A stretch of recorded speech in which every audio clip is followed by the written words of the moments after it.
Great. I'll get us started. Good afternoon, everyone. The Secretary General has just arrived in Morocco. Tomorrow, in Fez, he will deliver remarks at the opening of the 9th Global Forum of the UN Alliance of Civilizations. In his remarks, the Secretary General will highlight the importance of interreligious dialogue and the urgency of finding pathways to peace, unity, and solidarity rooted in mutual respect, human dignity, and compassion. While in Fez, the Secretary General will also meet with senior Moroccan officials. He'll be back in New York on Wednesday, the 23rd of November. The Secretary General, in a video message at the conclusion of COP27 in Sharm el-Sheikh, said that the COP had taken an important step towards justice. He welcomed the decision to establish a loss and damage fund and to operationalize it in the coming period. Clearly, this will not be enough, Mr. Guterres said, but it is a much-needed political signal to rebuild broken trust.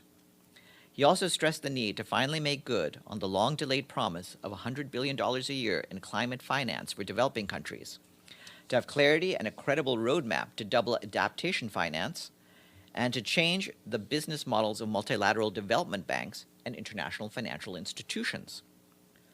Our planet is still in the emergency room, the Secretary General said. We need to drastically reduce emissions now, and this is an issue that this COP did not address.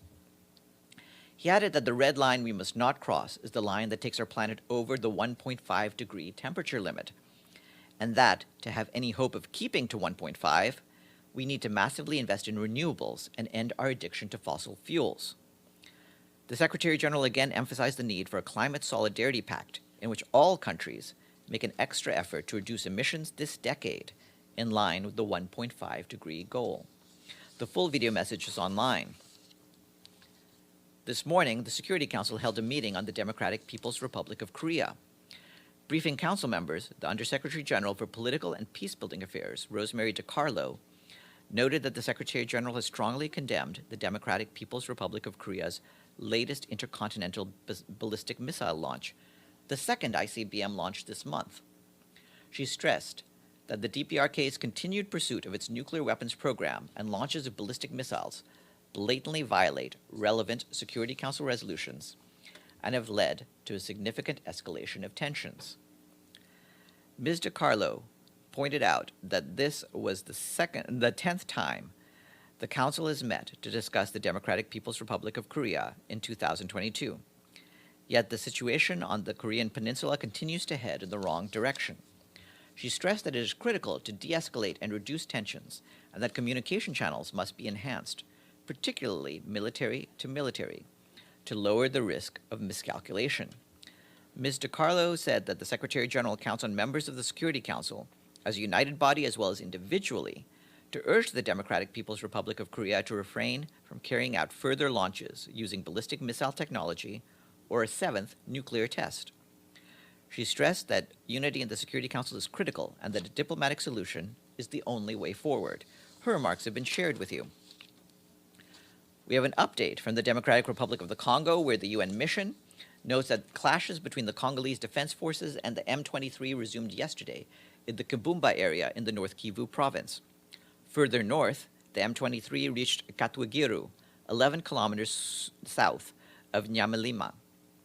The UN peacekeeping mission, MONUSCO, continues to conduct joint patrols with the National Army along National Road 2 from Sake to Gabati, with strong support from the population in North Kivu. Our peacekeepers maintain close contact with the local communities to better understand and rapidly respond to their security needs in line with the MONUSCO Protection of Civilians mandate.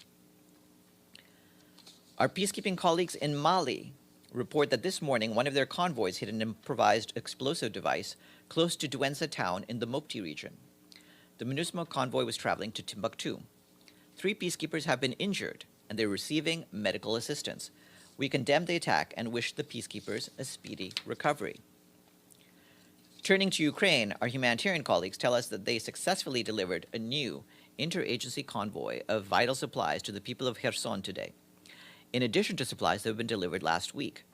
This is the second interagency convoy to Kherson in 1 week, following the mission that entered the city last Monday, less than 72 hours after it was retaken by the government of Ukraine.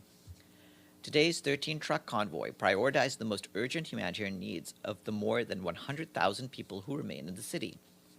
As the humanitarian coordinator, Denise Brown, said to you last week, people in Kherson are facing tremendous challenges to access food, water, electricity, and heating, as well as healthcare. Recent attacks on the city and other areas of the Kherson region, including today, might lead to further needs. Hospitals in Kherson will now have enough medical kits to treat 100,000 patients for 3 months, and additional supplies for women and girls' reproductive health. The convoy also brought supplies for surgery, chronic diseases, and trauma, as most health centers lack essential medicines and medical supplies. Our humanitarian colleagues also brought 1 week's worth of food for nearly 2,500 people, water for more than 10,000 people, blankets, sleeping bags, and other supplies to nearly 500 families. They delivered nearly 2,300 solar lamps, which will help people in Kherson to have light at home, as the city is cut off from energy supply, as well as hygiene items. More than 1,200 women will also receive dignity kits, which include clothes and female hygiene products. As you've no doubt seen, Indonesia was hit today by a 5.6 magnitude earthquake. The quake hit Cianjur district in West Java, which is home to 2.5 million people. Our humanitarian colleagues noted that the earthquake was felt in the capital, Jakarta, and 9 aftershocks were recorded within 2 hours. There are also reports of landslides. The government has reported many dozens of fatalities, and this number may increase given that assessments are ongoing. National and provincial authorities are leading the response, and the Indonesian Red Cross has mobilized emergency teams. Our resident coordinator in Indonesia, Valerie Juliand, expressed profound sadness at the loss of lives and injuries caused by the earthquake. She said that our UN team on the ground and the regional team of the Office for the Coordination of Humanitarian Affairs are standing by to assist as required. The Secretary General's Special Envoy on Myanmar, Noeleen Heyzer, said over the weekend that she was encouraged by the announcement of the mass release of detainees in Myanmar. She reiterated the Secretary General's call for the immediate release of all those who continue to be arbitrarily detained, including President Win Myint and State Councilor Aung San Suu Kyi. Special Envoy Heyzer reinforced her call for the release of all children and political prisoners who are being detained in prisons or other facilities in Myanmar, which she conveyed during her mission to Naypyidaw in August, along with the requested release of Australian economist Sean Turnell, who was freed during the recent mass release. Her full statement is online. On Saturday, Tor Veneslan, the UN Special Coordinator for the Middle East peace process, condemned the violent attacks by Israeli extremists against Palestinian residents in the old city of Hebron. He said that such acts may aggravate an already tense environment. All have a responsibility to act against extremists and to speak out against all acts of violence and incitement, he added. In Argentina, our UN team joined many in the country and across the region to mourn the passing of Hebe de Bonafini, a human rights activist who co-founded the Mothers of Plaza de Mayo movement to search for missing people, including children, during the military dictatorship between 1976 and 1983. Our team on the ground added that they value her fight for memory, truth, and justice, and expressed condolences to her family and loved ones. I have a senior personnel announcement for you. Today, the Secretary General is appointing Mohamed Ag Agyoya of Mali as his new Deputy Special Representative for the UN Multi-Dimensional Integrated Stabilization Mission in the Central African Republic, or MINUSCA for short. Mr. Agyoya will also serve as Resident Coordinator for the Central African Republic, as well as Humanitarian Coordinator. He succeeds Denise Brown of Canada, who was appointed as the United Nations Special Coordinator and Humanitarian Coordinator in Ukraine. The Secretary General is grateful for her dedicated commitment to recovery, humanitarian, and peace-building efforts in the Central African Republic. Mr. Agyoya brings over 2 decades of professional experience and extensive knowledge of humanitarian affairs, with a particular focus on complex emergencies and child protection issues in field settings. Lots more in his bio online. And today is World Television Day. The day was proclaimed by the UN General Assembly in 1996 in recognition of the increasing impact that television has on decision-making by bringing world attention to conflicts and threats to peace and security, and its potential role in sharpening the focus on other major issues, including economic and social issues. And after I'm done, you'll hear from Polina Kubiak, the spokesperson for the President of the General Assembly. Before that, we'll take some questions. Yes, Betul? Thank you, Farhan. Let me start with North Korea. North Korea's foreign minister accused the Secretary General of not being impartial and siding with the United States and failing to maintain impartiality and objectivity. Does the SG have a reaction to this accusation? Thank you. No, we tend not to comment on different rhetoric from other places. The position we have on the Democratic People's Republic of Korea was articulated by Rosemary DiCarlo in her briefing to the Security Council earlier today, and of course also in the statement that we issued on Friday, and we'll just refer you to those. Yes, Deshi? Farhan, in last weekend, we saw the reports of the shelling of Zaporizhia nuclear power plant. Both sides accuse each other did this. And we also see the statement from IAEA. What does the Secretary General have to say on this issue? And we know that he's a big supporter to create this safe zone, protecting zone. How's everything going on that front? Well, you'll have seen what Rafael Grossi, the head of the International Atomic Energy Agency, had to say about the situation and his criticisms of the continued attacks near and around the Zaporizhia plant. Of course, we share his concerns and we back his call for all parties to stop any firing around that plant. And of course, the International Atomic Energy Agency is in the lead to make sure that there is a safe zone around the Zaporizhia plant, and we encourage all parties to work fully with them in that effort. Is there any way that the UN could confirm who did this shelling? Well, we don't have an ability to determine attacks. We want all of the attacks to stop. Obviously, the International Atomic Energy Agency is in the lead on this, and if they get any information, we expect that they will share that with all concerned. And sorry, my last question. Last week, also, Turkey launched a military operation in North Syria and Iraq in response of the attack in Istanbul, and we saw the escalation actually from that region. So, what's the response from the United Nations? Yeah, the basic response is that the Secretary General calls on all parties to exercise maximum restraint and avoid regional escalation. The Secretary General expresses his grave concern about reports of the impact of these hostilities on civilians. He emphasizes that civilians and civilian infrastructure are to be protected in accordance with international humanitarian law. In the context of Syria, the Secretary General attaches great importance to maintaining the ceasefires agreed between the various parties and respect for Syria's sovereignty and territorial integrity. While in the context of Iraq, the Secretary General renews his strong call for all relevant parties to resolve security concerns through dialogue and with respect for the principles of state sovereignty, territorial integrity, and good neighborly relations. Ibtisam? My question is actually a follow-up on that.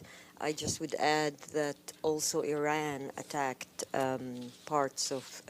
attacked also northern Iraq, and there was a statement from the Iraqi foreign ministry calling on the UN to take a frank stance towards these repeated attacks from Turkey and from Iran. So what do you say to that? Well, regarding your question about the Iranian attacks, what I can say is that the Secretary General is following with concern reports of renewed missile and drone attacks in northern Iraq. He once again calls on all concerned sides to exercise restraint and avoid escalation. Security concerns can only be addressed through constructive dialogue in full recognition of good neighborly relations and mutual security interests. Okay. I mean, in both cases, whether the Turkish attacks or Iranian attacks, you are calling for maximum restraints, but you are not condemning such attacks that go against international law, and where the Iraqi government is asking you to take a clear stand. So my question is, why not? What I'm saying is, on the one hand, we are calling for everyone to respect international law, including international humanitarian law. We do want all of the attacks to stop, and we do call for restraint. And this is across the board, regardless of any of the various parties that are engaging in these activities. Joe. Okay. I have two questions relating to COP27. First question is concerns apparently the presence of a number of fossil fuel company representatives at the conference.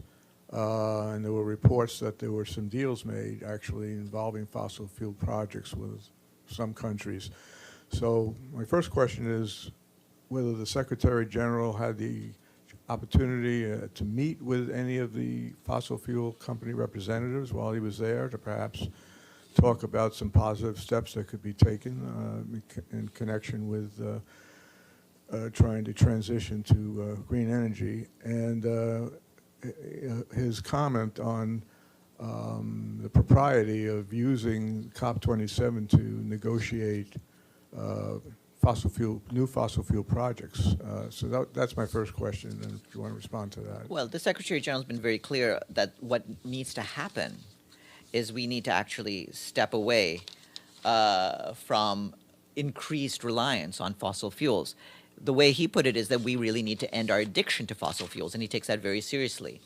He's aware that different governments are trying to see how to do that, but the baseline is that the longer we stay engaged with a fossil fuel economy, the worse it will be. Well, I just follow up on that, and then my second question. Did the Secretary General try to reach out to any of the fossil fuel company representatives or lobbyists who were at the conference when he had that opportunity? No, I don't have any meetings Okay. with fossil fuel lobbyists or companies to relate. All right, and my second question, also relating to COP27, is apparently one of the issues leading up to the finalization of the loss and damage fund agreement was China's role in all of this. As you know, China is the largest emitter today of greenhouse gases, the second largest economy, but it's also considered by the UN and the World Trade Organization as a developing country. So does the Secretary General have any comment on what role China should play, the potential for it as a developing country to be even a beneficiary of funds from this new loss and damage fund, or should it be, as the second largest economy in the world, a contributor to the fund? Well, these are issues that are being discussed among member states, and we'll let them continue with that. What the Secretary General believes is that China does have an important role to play, and he has been working with the Chinese government to make sure that it is an important contributor to efforts to halt the progress towards global warming. And certainly he has been working with the authorities and believes that they are engaged positively in efforts to take on the challenge of dealing with global warming. In that regard, of course, he appreciates the dialogue that the U.S. and Chinese officials have had with each other on these sorts of concerns. Yes, please. Yes. Yeah. Thank you, Farhan. On MINUSMA, are you worried about the recent announcement by countries withdrawing from MINUSMA? Do you have any update on that? Thank you. On MINUSMA, yeah. Well, one of the things is it's important to note that what's happening with our operation in Mali, with MINUSMA, is not different from what happens to other peacekeeping operations. Some countries join our rank of contributors to an operation, other countries leave it. That happens across the board. No one stays as a contributor to a UN peacekeeping operation indefinitely. That's part of the life cycle, if you will, of what a UN peacekeeping operation is. With regards to MINUSMA itself, it's true that we've seen some announcements of withdrawal and some speculation about withdrawals in recent days. For For some of the countries, this is something that has been discussed for a while, and the date of deployments was already planned. For others, it's clear, of course, that Mali has very particular security challenges. We appreciate the sacrifices people have made because so many peacekeepers have lost their lives. I just a few minutes ago talked to you about how 3 more peacekeepers are wounded today from an IED. So we're sympathetic to their concerns. The mission is assessing the impact of withdrawals and planned withdrawals on our operations, and we're already in discussion with a number of countries in order to fill in any gaps. Yes, Pam. Thanks, Farhan. The Secretary General calls for negotiations. In the past, the UN has supported the 6-party talks.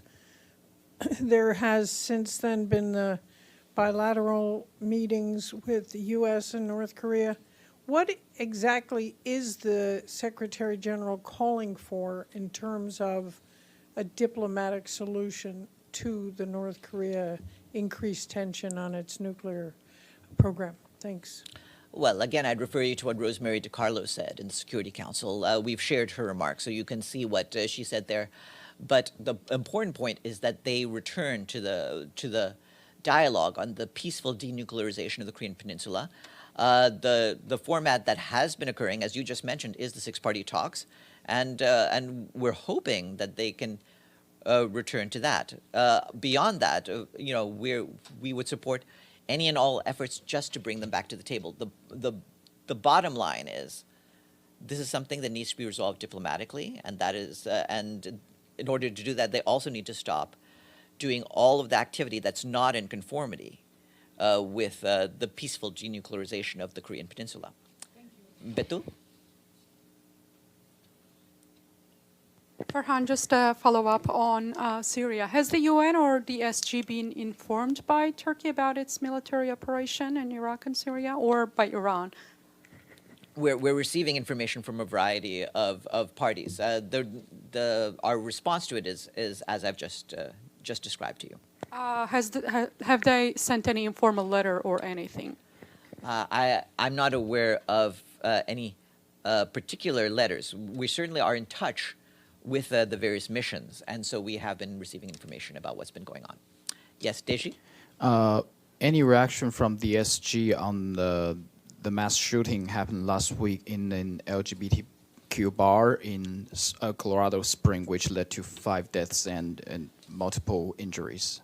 Well, the Secretary General certainly condemns this attack, as indeed he condemns all hate crimes that target specific communities.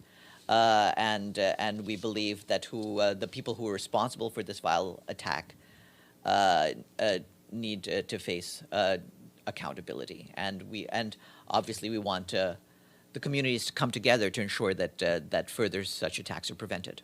I remembered last time when there's a mass shooting in Buffalo happened. Some of my colleagues asked this question.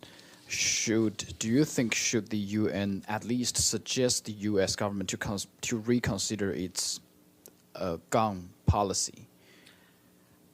Those are decisions that are made at the national level, and we'll leave that question in the hands of the U.S. authorities. Our basic point is both that all of these, whatever efforts can be made to prevent these attacks from happening need to happen, but certainly we also encourage greater efforts to reach out and make sure that different communities are not scapegoated or targeted for attack. And with that, I will turn the floor over to Paulina Kubiak. Paulina, you're up.